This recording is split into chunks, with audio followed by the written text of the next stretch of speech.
You are listening to Mishknei Elyon with Rabbi David Katz and Malcolm.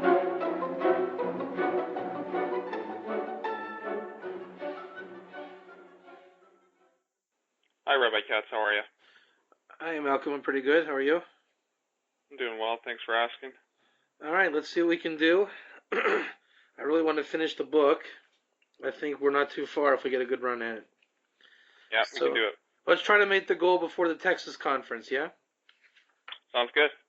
And then we can make a proper celebration.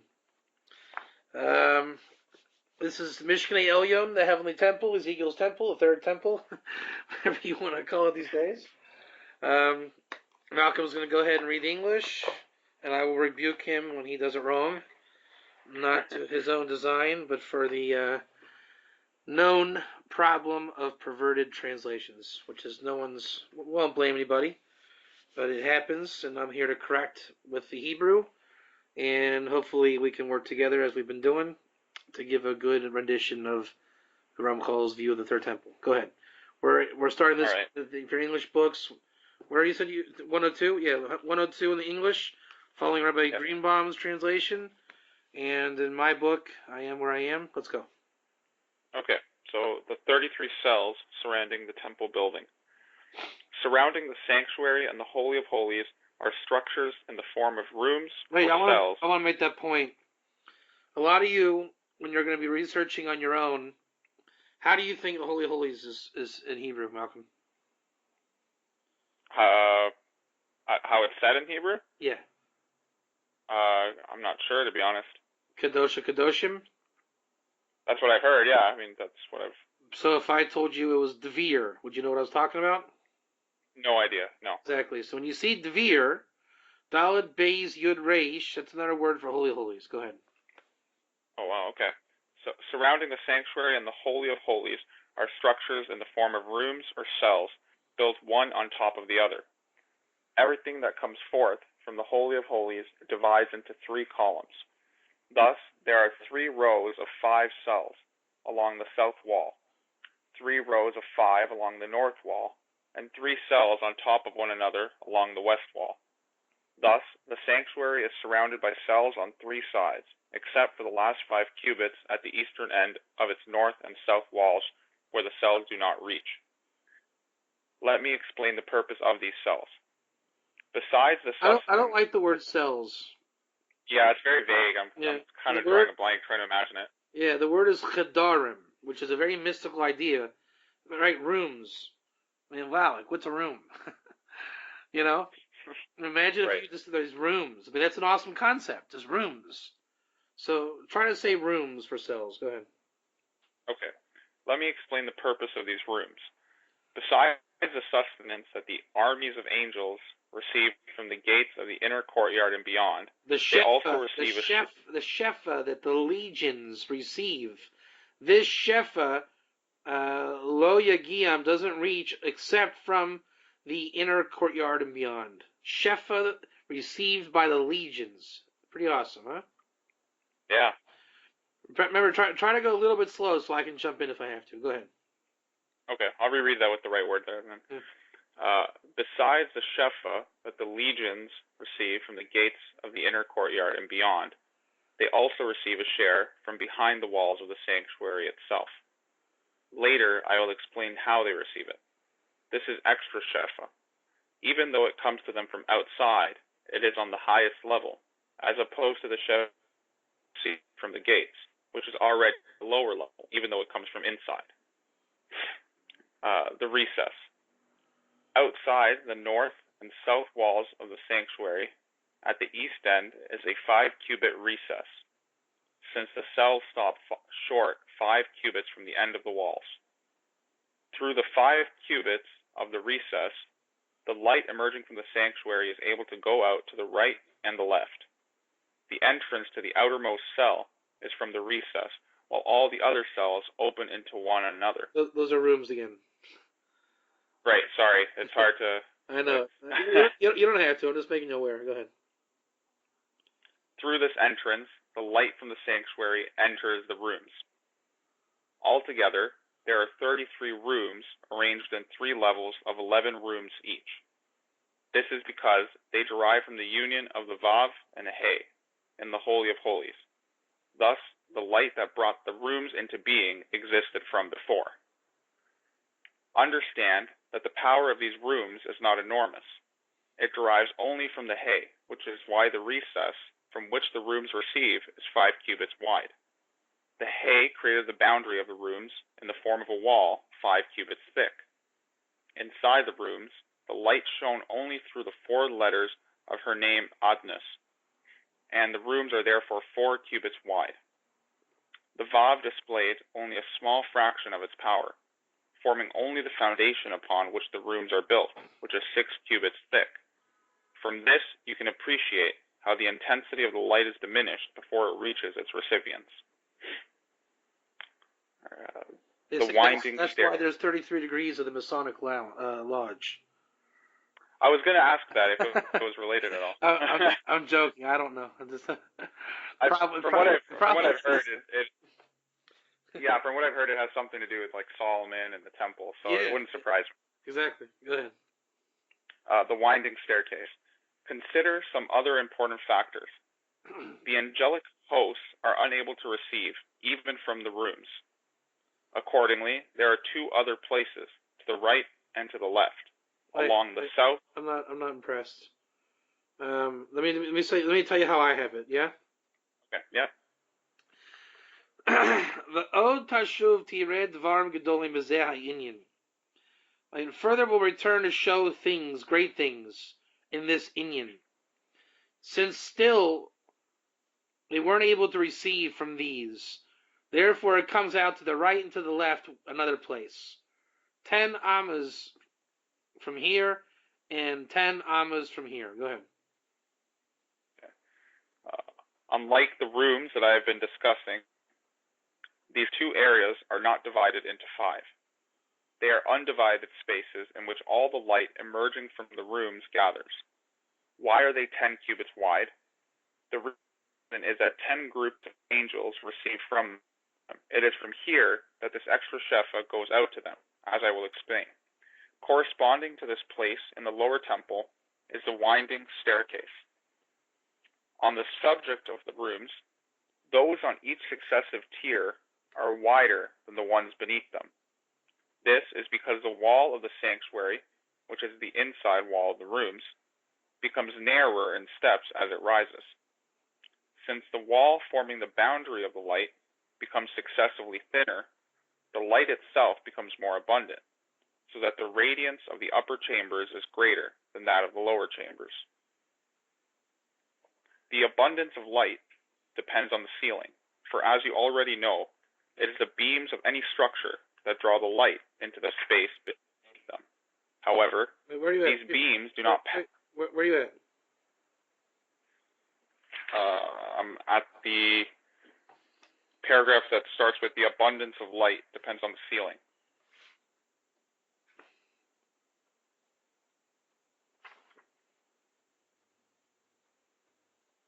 Still in the paragraph about the staircase. Hold on. Alright. Okay, I think I see it. He's going really different. Yeah, I could tell. It doesn't sound like the same. Yeah. Just start with I'm not impressed with how he did this. Start over again the staircase and go very slowly. Okay, so I'll start from the beginning here. Consider some other important factors. The angelic hosts are unable to receive even from the rooms. See, accordingly. I'm not saying it's not the angelic hosts, but the Ramchal is not saying that. So it just says they're still not able to receive from these. Keep going. Mm-hmm. Accordingly, there are 2 other places, to the right and to the left. And therefore, to the right, to the left, another place. Along the south and north walls, outside the rooms, 10 cubits wide in each case. 10 cubits there, 10 cubits here. Keep going. unlike the rooms that I have been discussing, And not like Hashem didn't portion the rooms, as I said, except for one place. These two areas are not divided into 5. They are undivided spaces in which all the light emerging from the rooms gathers. So it's not to Hashem, it's to 5. And they were not portioned to 5 in the rooms that I mentioned, only in one place. Go ahead. Why are they 10 cubits wide?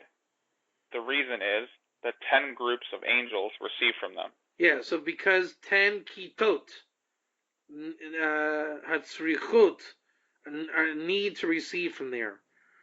It's just the language of the Ramchal, because 10 groups,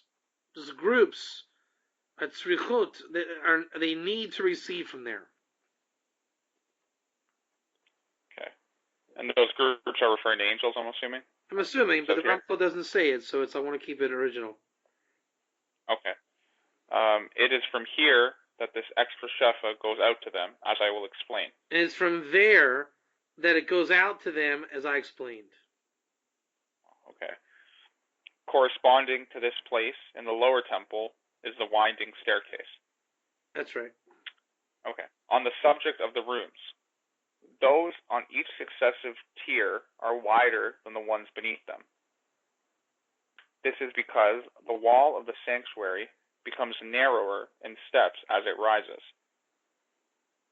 Since the wall forming the boundary of the light becomes successively thinner, the light itself becomes more abundant, so that the radiance of the upper chambers is greater than that of the lower chambers. The abundance of light depends on the ceiling, for as you already know, it is the beams of any structure that draw the light into the space beneath them.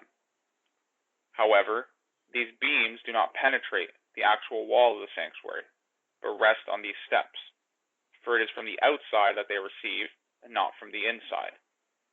Stairs lead up from room to room. All the lights have these steps to make it possible to rise from level to level. Okay. So far, so good? Yep. Okay. The northeast room opens to the sanctuary and side gate. It is through the small gates at the side of the great gate of the sanctuary that shefa flows into these rooms via the recess. Let me explain some great secrets. The first room, at the eastern end of the north wall of the sanctuary, opens into the sanctuary, while access to the room from the outside is through the side gate. Why is this the case? The reason is that when the flow of shefa emerges from the sanctuary, it must spread out into these rooms. In addition, repairs effected in the lower worlds can only rise through this access route. It is through this opening that the rectification ascends. However, the descending flow of shefa is received not from there, but only from the recess, as I stated earlier. The northern side gate is open at all times in order to give access to the room, for here are the lower waters, which are female. However, the southern side gate is closed, for there are the upper waters, which are male. For this reason, it is said of the southern side gate, for Havaya, the God of Israel, comes through it, and only the high priest, who is on the south side, may come there. So what is this place? Speaking about, we're talking about the room that opens to the sanctuary. Because this is where the female waters and the male waters come together. And this is where the action happens, where we lift our repairs and the shefa comes down. Go ahead. So let me now complete my discussion of the inner courtyard. I will come to the outer courtyard later.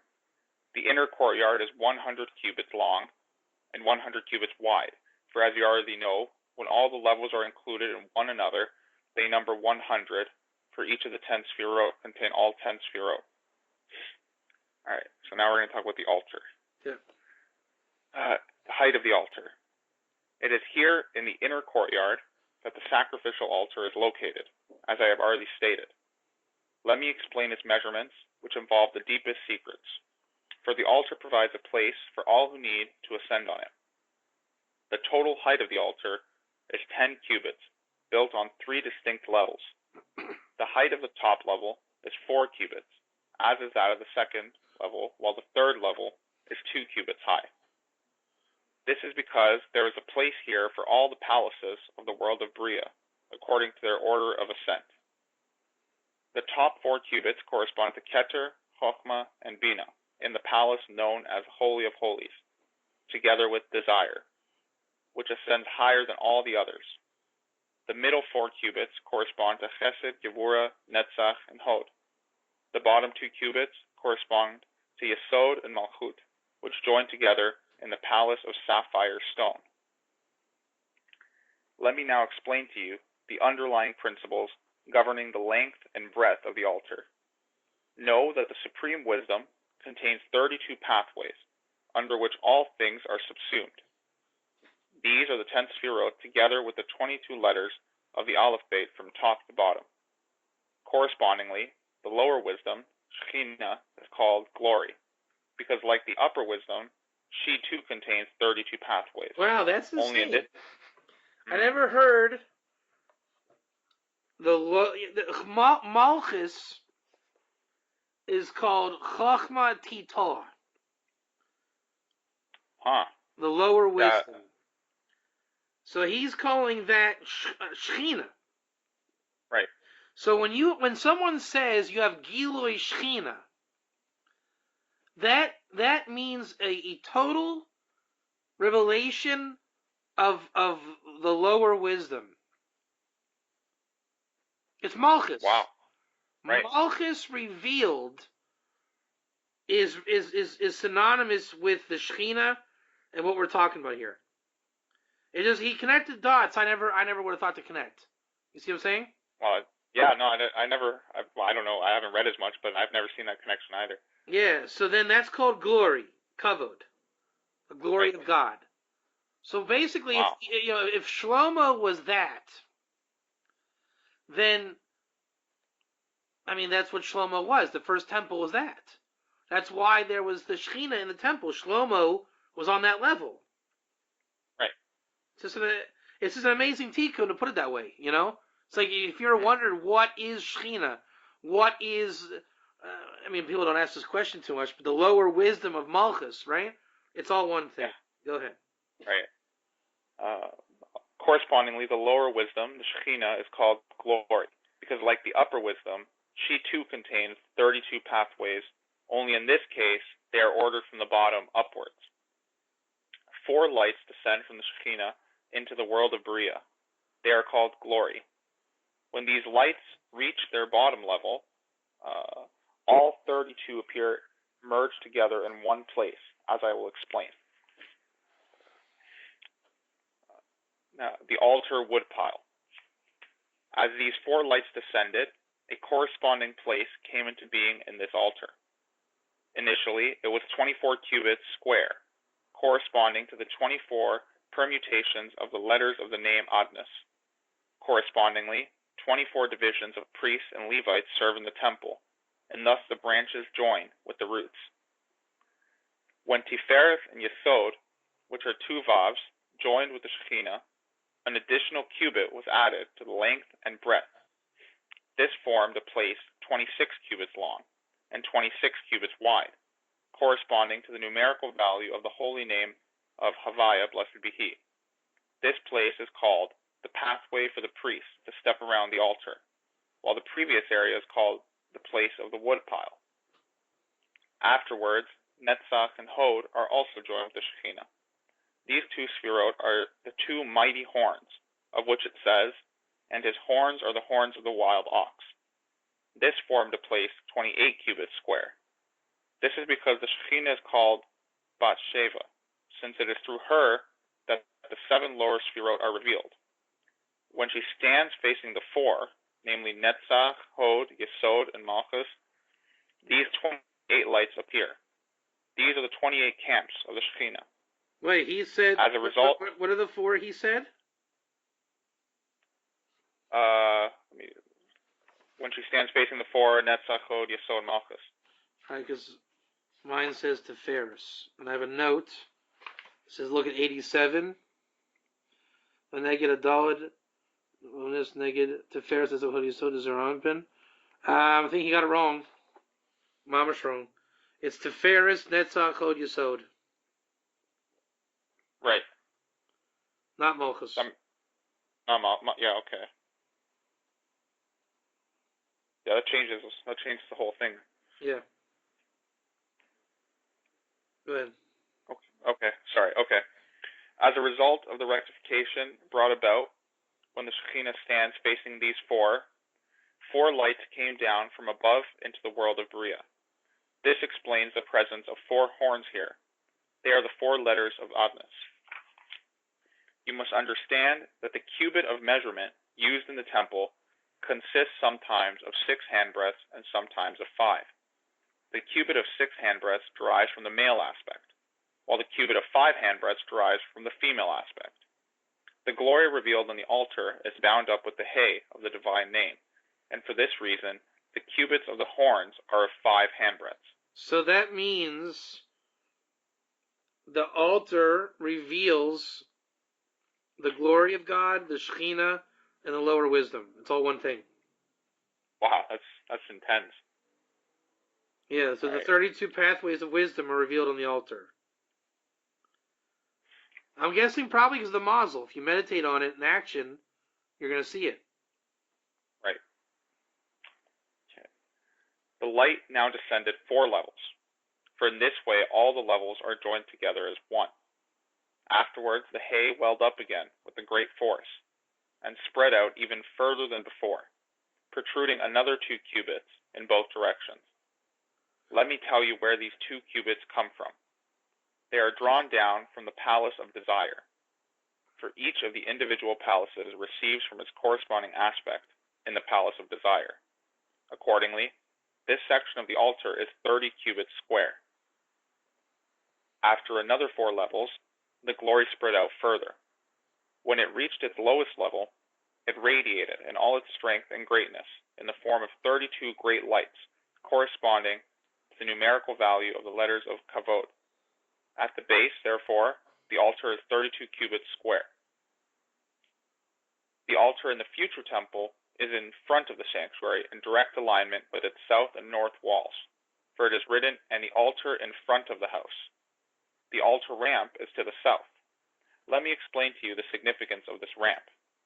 The altar itself derives from Malchus, while the ramp, standing at its side, derives from Yesod. The ramp is positioned to the south of the altar, in order to rectify the altar by connecting it to the right-hand side. This is why the ramp is to the south, for in this way the altar is drawn to the south. This is in accordance with the underlying secret of the verse, "The mountain of the house of the Lord will be firmly established on the top of the mountains," as I explained above. The altar itself does not intrinsically lean to the right, since it is positioned in the center, but through the position of the ramp, which gives access to the top of the altar from the south, the altar starts on the south side. Since the altar is 32 cubits from south to north, its north side is in direct alignment with the end of the north wall of the sanctuary. The ramp itself is also 32 cubits long. Its length is thus identical to that of the base of the altar, neither less nor more. In addition, there are 2 smaller side ramps, giving access from the main ramp to the surrounding ledge and the base of the altar, which are the 2 bottom levels. In this inner courtyard, 1 step leads up to the place of the Levites. On this platform, another 3 steps lead up to the place of the priests. The reason for these steps is that the place of the Levites is 1 level higher than that of the Israelites. Afterwards, however, the 3 levels join together, so that all 3 are included in the place where the priests perform the temple service. The reason why there are not merely 2 steps up to the place of the priest is that it is not exclusively theirs, but rather it is a place where all 3 levels join together as one in the chesed itself. Understand this well. All right, so that was the inner courtyard. So the Cohen shares the level? Is that how it is? Yes. It makes sense, because really everybody can be a Cohen. Not an Aaron Cohen, but like the goy that learns Torah is like a Cohen Gadol. Cohen is really, everybody has an aspect of Cohen. The sons of David were Cohenim. It's kind of a universal term. Right. Right. So, well, I guess, yeah, you mentioned already the Goy that studies Torah, right? That's what I was thinking. Okay. All right, so the outer courtyard. Let me now explain the details of the outer courtyard, also known as the women's courtyard. This is the place where the Chayot, angels of the world of Yetzirah, receive their Shefa. The distance from the outer wall of the inner courtyard to the outer wall of the outer courtyard is 100 cubits in all directions, as you already know the secret of 100. By the way, I found the source for the Gers in the women's section. Oh, yeah? Yeah, it's the famous verse of reading the Torah for all the nation, and the Gerim can be there. I think it's 31:12 in Dvarim. So the women and the Gerim there are mentioned together. So you see that they stand together in the temple. And do the commentators bring that out as well? Yeah, they say the women, the children, and the Ger are all stand together to hear the Torahs being read. Oh, that's great. So awesome. The outer courtyard surrounds the entire temple building, including the back. From the back wall of the temple building to the west wall of the outer courtyard is a distance of 11 cubits, corresponding to the Vav and the He. In the first two temples, the outer courtyard did not surround the temple building. What is the reason for this difference? It is because behind the temple, way, way down, is the place of impurity and the angels of vengeance. The original courtyard did not encompass this place, so as not to give them any share. But in the future, the world will be purified, and the false gods will totally disappear. All that remains will be pure.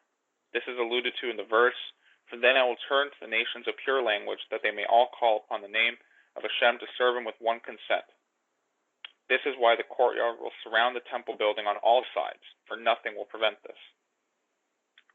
The outer courtyard has 3 gates. They are exactly the same as the gates of the inner courtyard, except that the vestibles of the gates of the inner courtyard are outside their gates,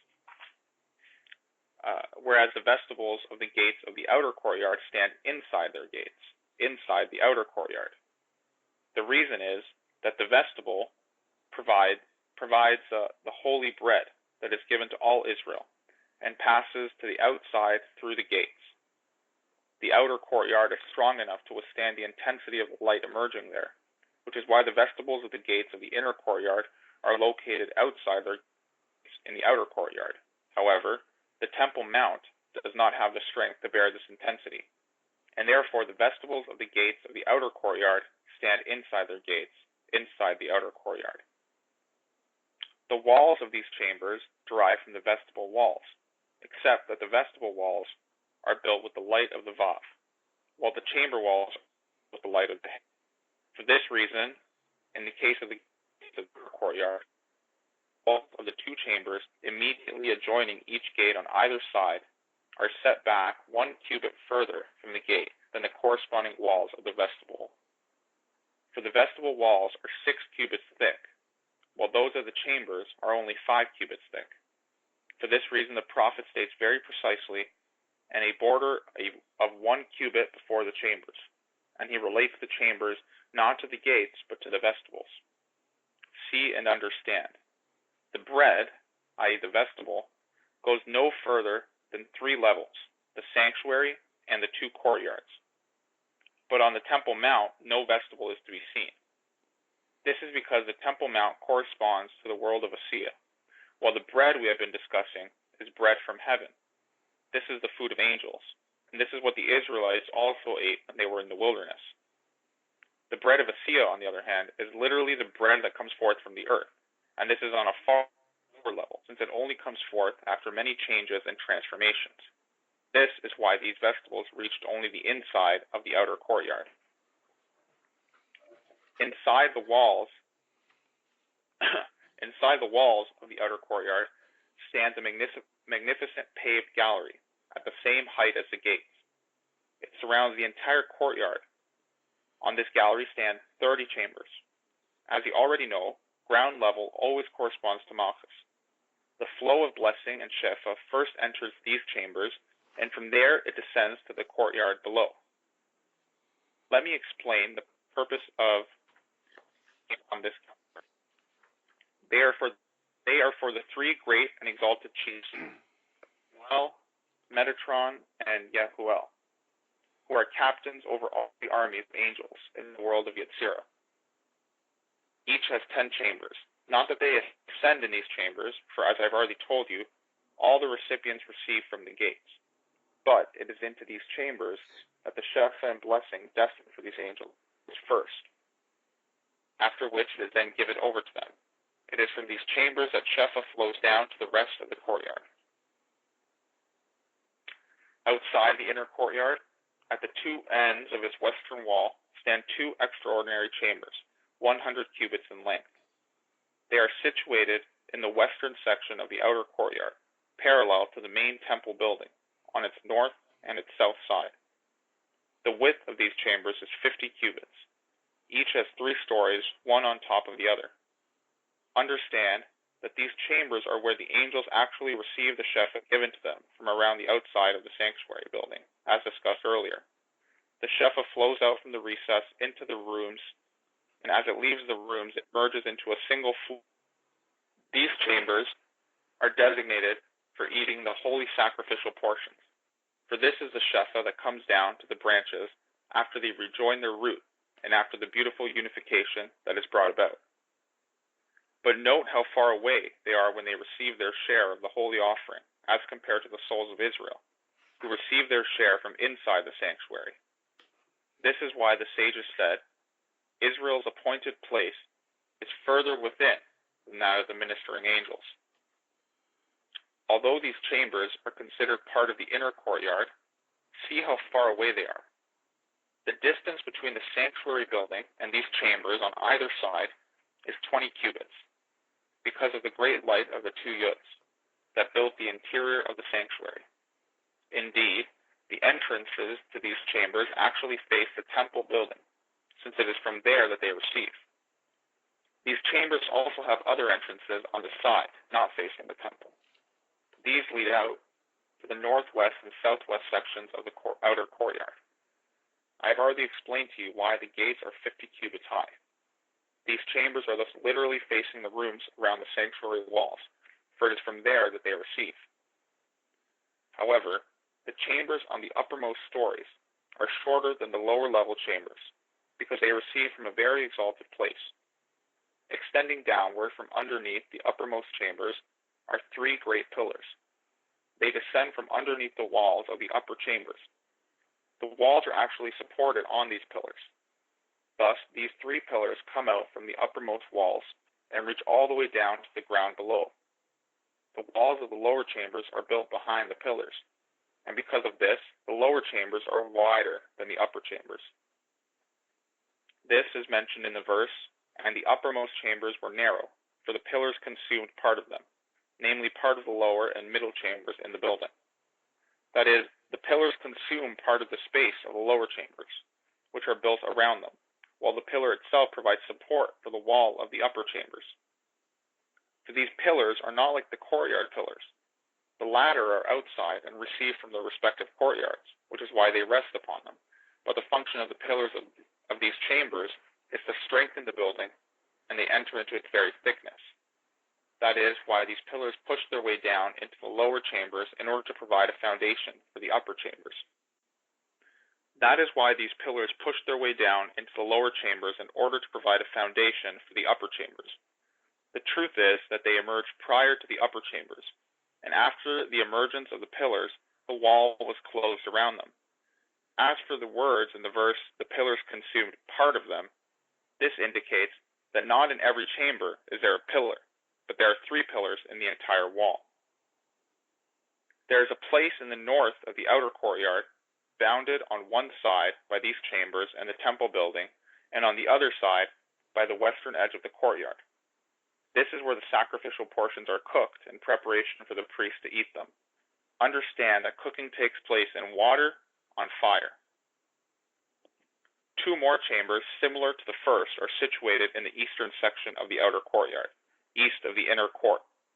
One of these chambers is situated to the northeast of the 3rd eastern chamber of the north gate, while the second chamber is situated to the southeast of the third eastern chamber of the south gate. In each case, these chambers are 100 cubits long and 50 cubits wide, with entrances on both sides. Let me explain their function.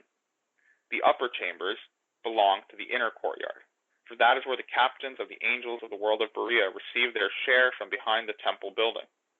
However, those we are discussing now belong to the outer courtyard. Here, the armies... The food will be 100% non-exploitation. You realize that? What do you mean by that? No chemicals, no perverted killing. It's like the holiest food you can imagine. Right. Yeah. So, in the third temple, we're still, the sacrificial system proceeds, right? Yeah. Like, just like before, right? But I'm guessing the substance of that would be a little different, like you're explaining now. It's holy food. I mean, right. there's no corruption in that food. None. Right. The world does not have any exploitation in it. So you can imagine how much exploitation is in the steak that you're eating today. Yeah, tons. Yeah. All right. However, those we are discussing now belong to the outer courtyard. Here are the armies of the world of Yetzirah receive their share from the inner courtyard. The main flow Shefa comes out through the gates, while the Shefa which the angels receive from these chambers derives from more exalted lights, of which the angels take their share here. These eastern chambers have openings directly into the inner courtyard itself. Thus, there are numerous openings for sustenance to reach the angels of Yetzirah. The inner chambers are at some distance from the temple building. However, the eastern chambers are directly adjacent to the inner courtyard, for the light here does not have the same power as the light there, and therefore they are better able to withstand it. At the four corners of the outer court, there appeared 4 courts measuring 40 cubits long and 30 cubits wide. In them shine 4 great lights. Their function is to put power into the less holy sacrificial portions that may be eaten outside the Temple Mount anywhere in Jerusalem, in order to prepare them and make them fit for their recipients. All preparations take place on the level of Malchus. Accordingly, these 4 lights are 4 names of Adnas. The reason why these courts are all 40 cubits long and 30 wide is that each of the 4 root letters of these names, when expanded, consists of 3 filling letters, and every letter contains all 10 spheros. In the walls of the outer courtyard appeared structures in the form of vestibules, which act as receivers for the light spreading out from the temple building to the courtyard. When the light reached the walls, it made for itself places to dwell, but it did not have the power to burst through the walls, except at those points where the gates are, because the light of the 3 great luminaries reached these points. All these vestibules are based on the secret of the haze. This is true of all dwelling places. For this reason, these vestibules are 5 cubits wide. As the haze asserted themselves, the light intensified, making their length 5 times 5, 25 cubits. All right, we should probably stop there, because I think it's going to get really interesting. We're maximum 2 classes away from finishing. That's exciting. Are we also going to do, I don't know if this is in the Hebrew, but the 5 chapters, like a concise summary? Yeah, I mean, I don't know what that is. Is that real or is it fake? That's what I was, it's in my book, but I wasn't sure if it's in the Hebrew. It is, but I don't think it's essential. Okay. No, it's not. It's like really bekitzer. Yeah, okay. Yeah, so we're going to stop, and I think we'll finish in 2 more classes. We'll be able to do it. Oh, yeah. But it looks like it's going to get really interesting from here on out. Yeah. So, okay, awesome. So this will be up on YouTube, and we'll start. Remind me to start with Harbait, and you'll figure out where you left off. All right. Thank you, Rabbi. Have a good night. You too. See you. Bye.